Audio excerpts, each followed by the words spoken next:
Olá pessoal, espero que todos estejam bem. Quem fala é professor Pablo Souza e hoje darei continuidade ao estudo da disciplina Administração de Negócios. Nesse vídeo teremos o conteúdo pertinente ao capítulo 2 da apostila desta disciplina.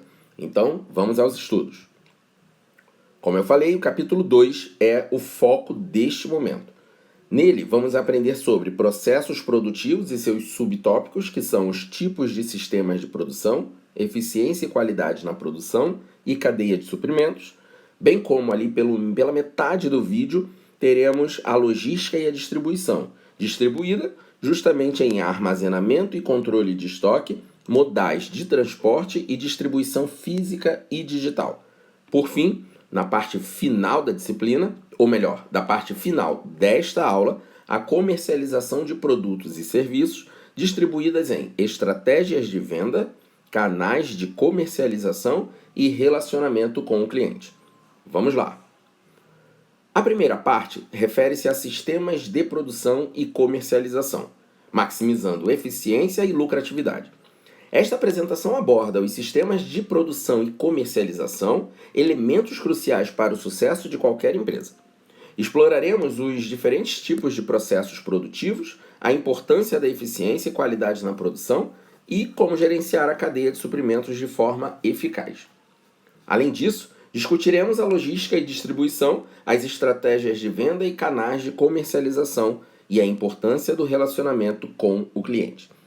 Então, senhores, nesta primeira tela, você tem o grande resumo da parte 2 da disciplina de Administração de Negócios. Aqui nós vamos falar sim sobre processos produtivos e para falar disso precisamos interagir sobre o conhecimento de cadeias de suprimentos, né? Como gerenciar, sobre qualidade de produção e não devemos esquecer que, falando de produtos e serviços, nós precisamos lembrar da questão logística e a distribuição. Também precisamos falar sobre estratégias de venda, os canais de comercialização e, por fim, e não menos importante, a importância sobre o relacionamento com o cliente. Porque sem ele, não precisa de nenhum canal de comercialização, não precisa de nenhuma cadeia de suprimentos, tampouco de qualidade na produção. Os tipos de sistemas de produção são vários, né? São vários os tipos e eu trago aqui os 4 principais, aqueles que dão o maior embasamento para a nossa compreensão dessa parte na disciplina Administração e Negócios. A produção em massa, como o próprio nome diz, e que provavelmente muitos já vão compreender a partir do teu próprio tópico, é quando a produção é em volumes grandes, né? Grandes volumes, e aí se chama produção em massa. Portanto, grandes volumes de produtos semelhantes. Bom, por que produtos semelhantes? Porque por mais que você tenha uma produção em larga escala, você aqui está falando uma produção em massa de um mesmo produto ou de um produto muito semelhante, que se diferencia um do outro apenas por alguma especificidade. Mas quando falamos em produção em massa, portanto, falamos em grandes volumes de produtos semelhantes, que utiliza a automação e linha de montagem. Por exemplo, o exemplo mais óbvio e que é mais conhecido por todos nós, porque amplamente é divulgado em grandes sites, em reportagens, né, em canais abertos, inclusive, é a linha de produção automobilística.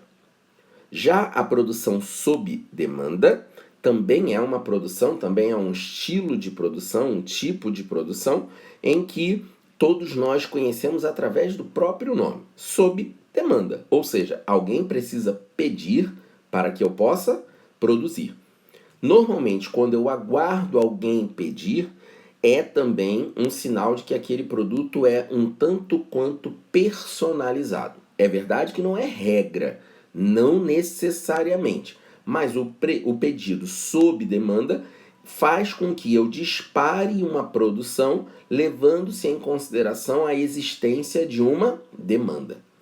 Óbvio que aqui a gente precisa falar sobre demandas espontâneas e tem outros tipos de demanda. Nós vamos conhecer um pouquinho mais à frente.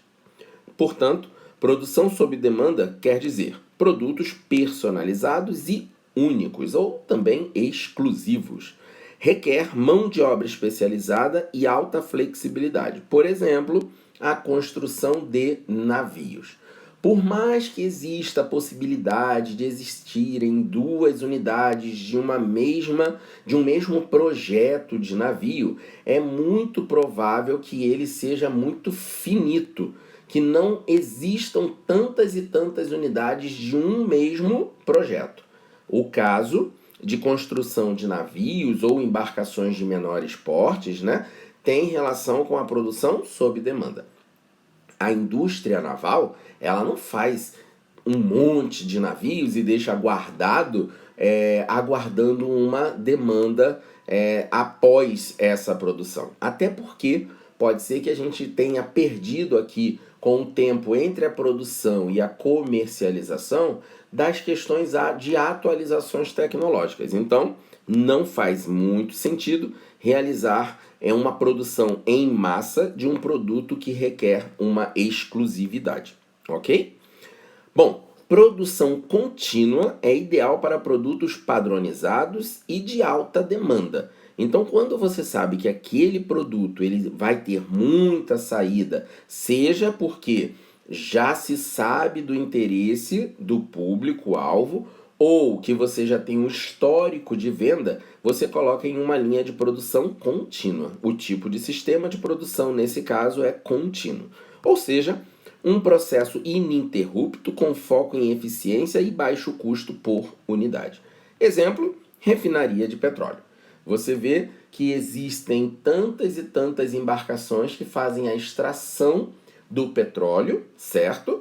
Mesmo quando ainda não existe a venda garantida daquele recurso. No entanto, como o petróleo é um recurso, uma fonte de energia para tantas e tantas indústrias e também para consumidores finais, essa produção ela não para, ela é ininterrupta, né? É óbvio que aqui a gente precisa discutir, nós não vamos nos aprofundar, é verdade, mas é óbvio que o próprio petróleo há, né, informações de que ele é de fato uma fonte finita, né? Que ele não vai ser para sempre, né? Existe ali uma quantidade ainda absurda, mas que muito provavelmente ele não é um recurso que seja infinito. O exemplo, então, né, ele traz uma refinaria de petróleo, mas ele poderia ser, por exemplo, né, e também tendo o próprio petróleo ali como uma fonte, uma parte da origem, uma caneta, por exemplo, né, a produção de uma caneta. Ora, caneta é um recurso material que se utiliza desde sempre e sabe-se lá quando isso deixará de ser utilizado, né, e tantos outros exemplos. A produção intermitente tem relação com a produção de um número limitado de produtos similares. Flexibilidade para atender diferentes demandas. Por exemplo, uma padaria. Você também não pode colocar um processo de uma panificação, né, de uma padaria no processo contínuo ou numa produção em massa, porque aquele produto ele tem uma validade relativamente curta. Então, a linha de produção ela leva em consideração essa intermitência. Pois bem, quando nós vamos até uma padaria, por exemplo, uma padaria propriamente dita, a gente sempre quer aquele produto mais fresquinho. Quando a gente vai em um supermercado, a gente também faz a escolha pelo pacote de pães ou uma produção relacionada à confeitaria, né, à panificação ali, levando em consideração a data de validade ou a data de fabricação, né? Normalmente a data de fabricação é o que a gente mais observa, né, de pronto para saber se ele está muito fresquinho. Pois bem, pessoal, dando continuidade, vamos falar de eficiência e qualidade na produção. Todos os exemplos anteriores estavam relacionados a um modelo de produção. Só que agora a gente vai falar sobre a eficiência que precisa ser observada em todos eles, é verdade. a otimização dos processos na linha de produção, controle de qualidade na linha de produção, treinamento da equipe que trabalha numa linha de produção, bem como o envolvimento da tecnologia numa linha de produção. Então, agora falando um pouco sobre cada um desses tópicos, vamos lá. Otimização do processo é a identificação e a eliminação dos gargalos. O que é que quer dizer a otimização do processo? É você observar toda uma linha de produção e começar a pontuar o que é que está fazendo uma linha de produção gerar desperdício. Você vai conhecer a motivação e você vai fazer com que aquele processo tenha uma outra rotulação, uma outra indicação para poder evitar ou minimizar aquele desperdício, ok? E claro, quando você diminui o desperdício, você aumenta a produtividade. Segundo ponto é o controle de qualidade. A implementação de padrões e procedimentos para garantir a conformidade dos produtos. A qualidade, que tem relação com uma das normas regulamentadoras, ela precisa, através de uma linha de produção, gerar uma capacidade de produção de produtos, né, de coisas, de itens, de materiais, de recursos que sejam semelhantes, muito similares uns aos outros. Então, no seu formato, no seu tamanho, no seu peso, na sua qualidade, é preciso que esse controle de qualidade seja uma regra geral de qualquer que seja a linha de produção. Treinamento de equipe, portanto, capacitar os colaboradores para realizar suas tarefas com excelência. Se você tem a preocupação de que uma linha de produção, independente do modelo que nós utilizarmos, certo? Daqueles exemplos e tantos outros que existem. Se a gente não treinar, não tiver uma equipe profissional treinada para a realização daquele processo que vai resultar na produção, a gente tende a falhar muito. Né? É verdade que lá atrás, no controle de qualidade, a indicação da perda de qualidade pode justamente apontar para uma ausência ou uma deficiência no treinamento da equipe. E, por fim, a tecnologia, né? Adotar tecnologias avançadas para automatizar e otimizar a produção. Não dá mais para pensar numa linha de produção em larga escala, em massa, né? Ou mesmo intermitente, que não faça uso do recurso tecnologia. A tecnologia existe, ela facilita a mão de obra, o recurso humano, que é a pessoa, né? Você, eu e tantos outros profissionais, já fazemos uso de tecnologias para facilitação de nossa atividade profissional. Então não tem como descartar integralmente a tecnologia, nem é o objetivo. Existe, claro, uma preocupação relacionada ao uso exacerbado, né, da tecnologia, o quanto ela pode gerar ou não de fechamento de uma posição de trabalho. Isso é uma discussão que carece em outro momento para desenvolver. Mas para também não deixar o assunto sem um devido tratamento, o mínimo de tratamento, é preciso que a gente pense o seguinte: quando a tecnologia vem, ela também vem abrindo outros caminhos, né? É preciso pessoas para atualizar a tecnologia, pessoas para utilizar aquela tecnologia. Então ela não vem só como grande vilão, ela também é parceiro numa linha de produção, ok? Quando falamos em cadeia de suprimentos, a gente diz sobre um processo que integra fornecedor, produção, distribuição, com o objetivo de alcançar até o consumidor final. Então, a cadeia de suprimentos tem relação especialmente com os fornecedores, pelo fato de selecionar através deles produtos e matérias-primas altamente confiáveis que vá garantir o abastecimento destas matérias-primas na linha de produção. Então, os fornecedores são essas pessoas, enquanto pessoas físicas ou enquanto pessoas jurídicas, que vão abastecer a sua linha de produção. Sem os fornecedores, esquece, não tem produção. Bom, para além dos fornecedores, é preciso pensar na transformação. criar o processo em que a matéria-prima entra no seu estado natural e vai se transformar em um produto, em algo acabado, certo? Então, a produção é o gerenciamento de um processo produtivo de forma eficiente a garantir, né, de tal forma que ele garante a qualidade dos produtos. Você pega a matéria-prima, repito, no seu estado natural e entra num processo de transformação destas matérias-primas, muitas vezes unificando algumas, né, como um processo produtivo lá numa padaria, né, como um belo exemplo, você pega a farinha, você pega o leite, a água, o sal, o açúcar e você junta essa matéria-prima para dar origem a um produto. E este produto vai para a cadeia de distribuição. Olha o que diz aí o slide sobre a distribuição. Quer dizer, entregar os produtos aos clientes no prazo e com o menor custo possível. Vamos acrescentar um detalhe. Não basta a linha de produção funcionar até a chegada à distribuição. A distribuição precisa alcançar os seus clientes, os seus consumidores finais, de tal forma que seja possível a utilização daquilo que um dia começou como matéria-prima, depois entrou na linha de produção e por fim foi distribuído. Não adianta todo o processo ser executado e no final das contas aquele produto chegar até as mãos do consumidor, né, do consumidor final, sem que ele seja útil, né? Que ele esteja ali vencido, ou que ele esteja estragado propriamente dito, ou que ele esteja quebrado na hipótese de ser um produto em si.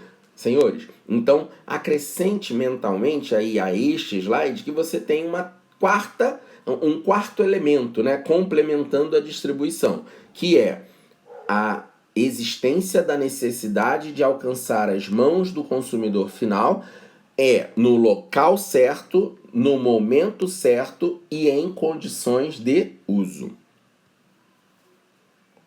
Falando agora sobre logística e distribuição, que é um aprofundamento lá do tópico anterior, aqui a gente também fala do armazenamento, do controle de estoque e do transporte.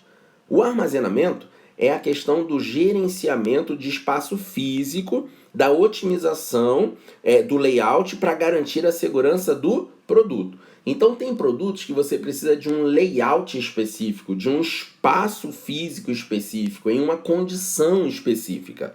Então, se você vai armazenar papel, você não pode colocar no mesmo lugar onde seriam armazenados pedaços de frios, porque enquanto um precisa de refrigeração, o outro não precisa. O outro precisa justamente de ambiente seco, né?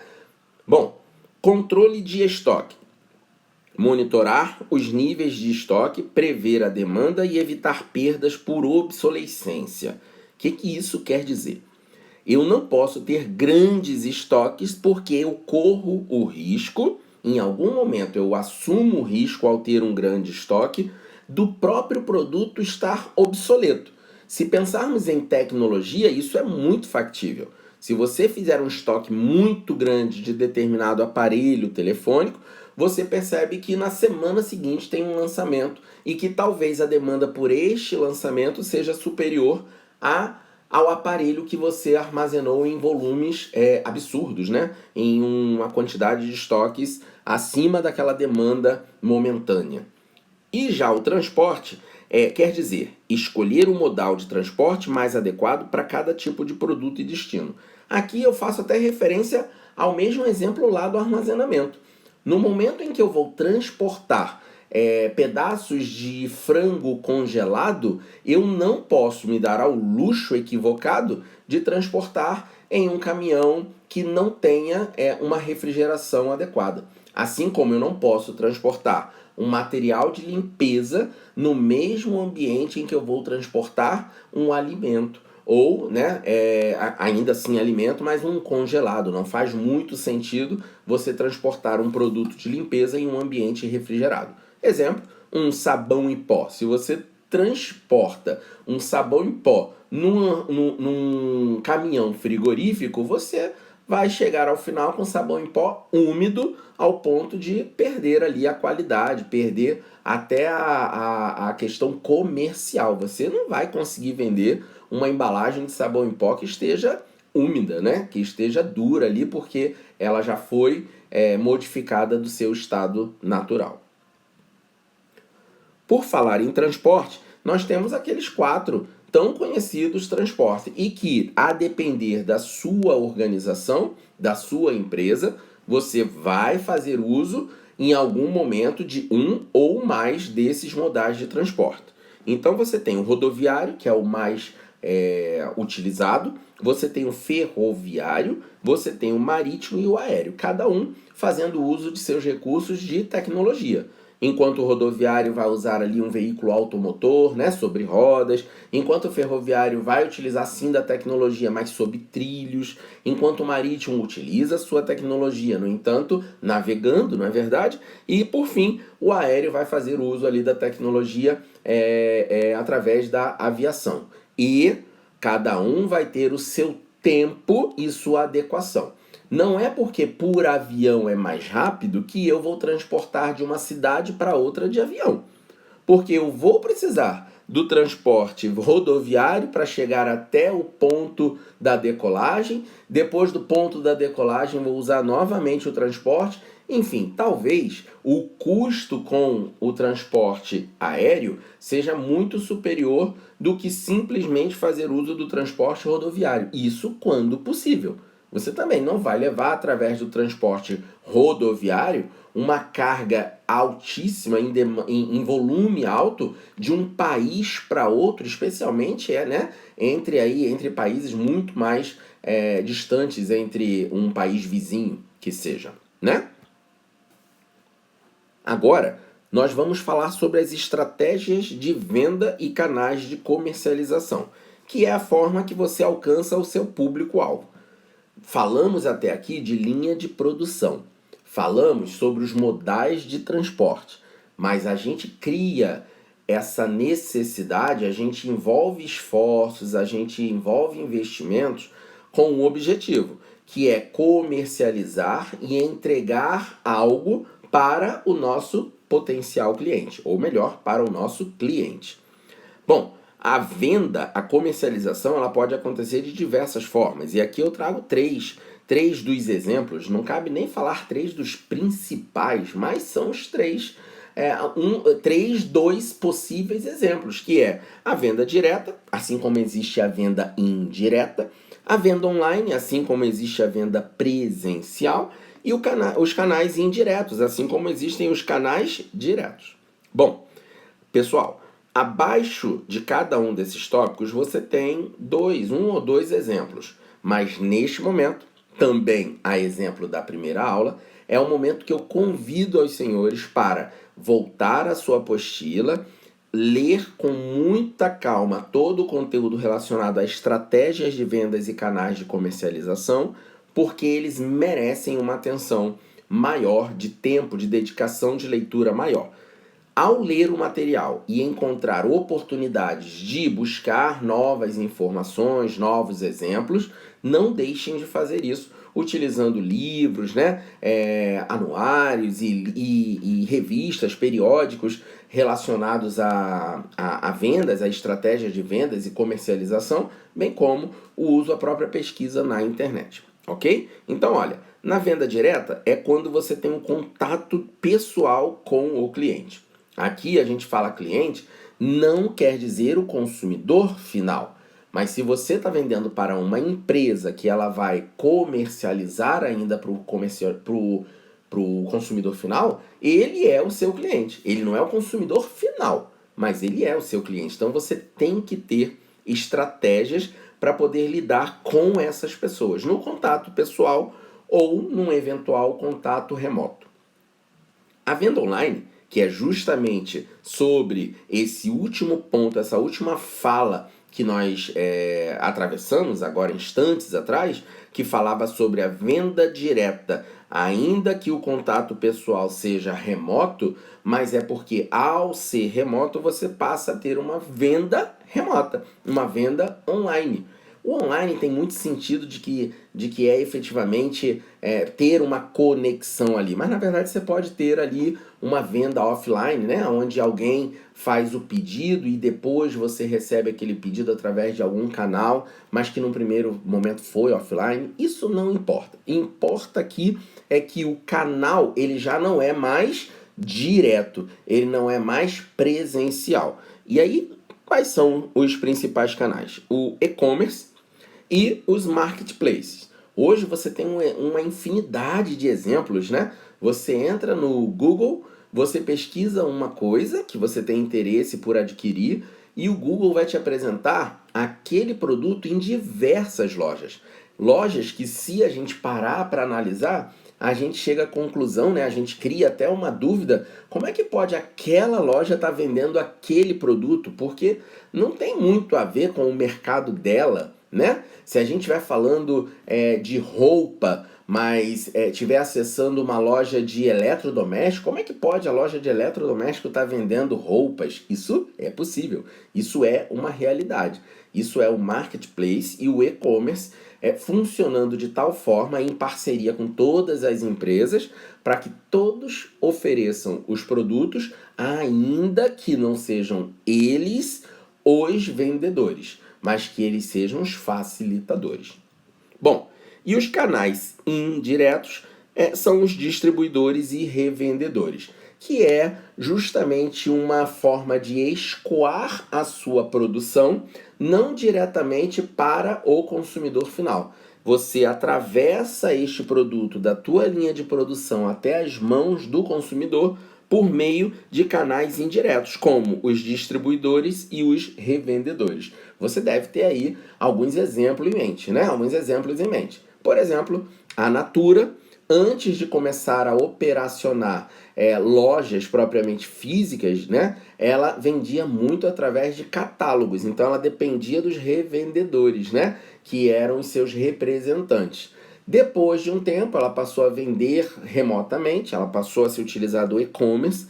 Hoje ela trabalha com o e-commerce, com a revista catálogo, com o marketplace, né? E com os distribuidores e revendedores também.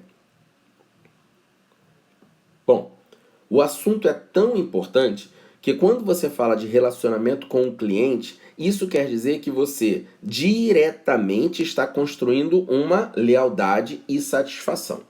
Você vai perceber agora, rapidamente, que a lealdade e a satisfação, elas são originadas de um bom e de um ótimo atendimento. Veja bem, o relacionamento com o cliente é crucial para o sucesso a longo prazo. Invista em atendimento de qualidade, colete feedbacks e personalize a experiência do cliente. A satisfação do cliente leva à lealdade, que impulsiona o crescimento e a lucratividade da empresa. Ora, se você não presta um bom atendimento, dificilmente o seu cliente estará satisfeito. Não estando satisfeito, impossível você ter a lealdade desse cliente se você não tornou a experiência dele de forma satisfatória.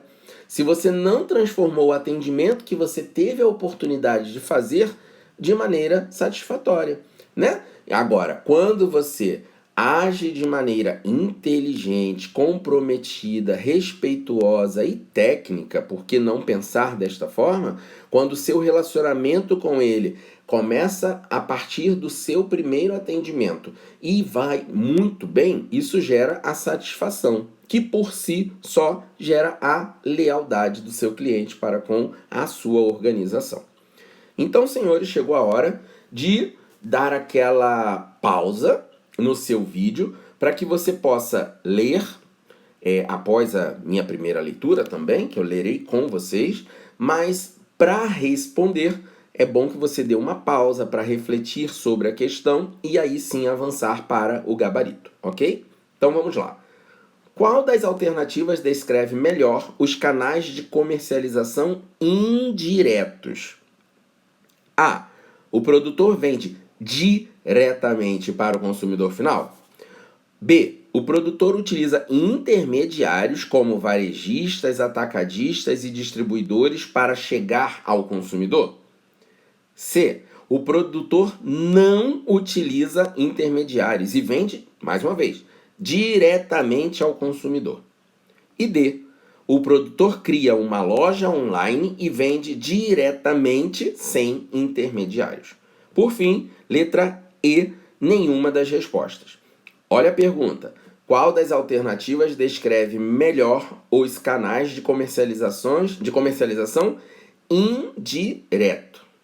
Bom, agora é a hora da pausa, é hora de refletir e é hora, depois de ter a sua sugestão de resposta, avançar o vídeo, ok? Então, pausa aí. E agora vamos lá. Comentário do feedback. Comentário do gabarito dessa questão. Os canais de comercialização indiretos são aqueles em que o produtor não vende diretamente ao consumidor final, mas utiliza intermediários como atacadista, distribuidor e varejista para que o produto chegue ao mercado. Esse modelo é amplamente utilizado por empresas que desejam ampliar seu alcance, reduzindo custos operacionais e logísticos, ao contar com parceiros especializados na distribuição e na venda. Então, senhores, a letra B é o gabarito dessa questão. O produtor utiliza intermediários como varejistas, atacadistas e distribuidores para chegar ao consumidor. Todas as outras opções, A, C, D e E, estão incorretas.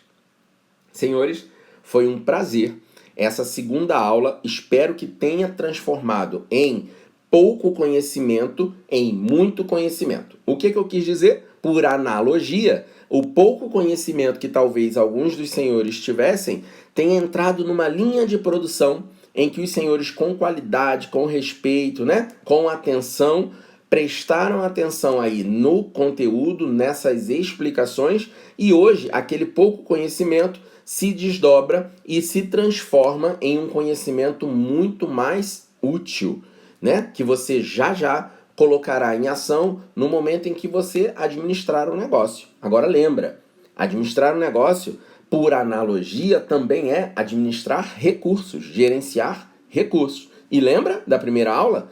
Recursos humanos, recursos financeiros, recursos materiais, recursos naturais e recursos informacionais. Se você um dia for um líder, se é que você já não foi, se é que você não é, mas se um dia você se transformar em líder, não esqueçam dessas aulas da disciplina Administração de Negócios, pois ela vai facilitar em muito a sua atuação profissional. Pessoal, fico por aqui. A gente se encontra no próximo vídeo para a aula 3 da disciplina Administração de Negócios. Até mais!